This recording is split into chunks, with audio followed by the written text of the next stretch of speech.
سعید رحمۃ اللہ علیہ بن سلیم حضور اکرم صلی اللہ علیہ وسلم کا ارشاد نقل کرتے ہیں کہ قیامت کے دن اللہ کے نزدیک کلام پاک سے بڑھ کر کوئی سفارش کرنے والا نہ ہوگا، نہ کوئی نبی علیہ السلام، نہ فرشتہ وغیرہ۔ کلام اللہ شریف کا شفیع اور اس درجہ کا شفیع ہونا جس کی شفاعت مقبول ہے اور بھی متعدد روایات سے معلوم ہو چکا۔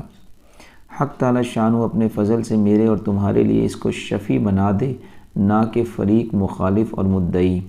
لا لی مصنوعہ نام کتاب میں بزار کی روایت سے نقل کیا ہے اور وضع کا حکم بھی اس پر نہیں لگایا کہ جب آدمی مرتا ہے تو اس کے گھر کے لوگ تجہیز و تکفین میں مشغول ہوتے ہیں اور اس کے سرہانے نہایت حسین و جمیل صورت میں ایک شخص ہوتا ہے۔ جب کفن دیا جاتا ہے تو وہ شخص کفن کے اور سینہ کے درمیان ہوتا ہے۔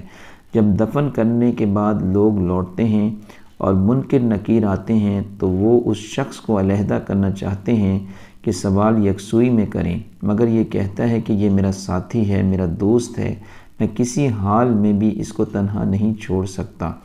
تم سوالات کے اگر مامور ہو تو اپنا کام کرو، میں اس وقت تک اس سے جدا نہیں ہو سکتا کہ جنت میں داخل کراؤں۔ اس کے بعد وہ اپنے ساتھی کی طرف متوجہ ہو کر کہتا ہے کہ میں ہی وہ قرآن ہوں جس کو تو کبھی بلند پڑھتا تھا اور کبھی آہستہ، تو بے فکر رہ، منکر نکیر کے سوالات کے بعد تجھے کوئی غم نہیں ہے۔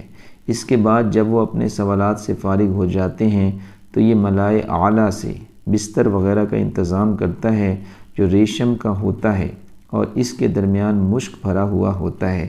حق تعالیٰ اپنے فضل سے مجھے بھی نصیب فرماویں اور تمہیں بھی۔ یہ حدیث بڑے فضائل پر شامل ہے جس کو تطویل کے خوف سے مختصر کر دیا ہے۔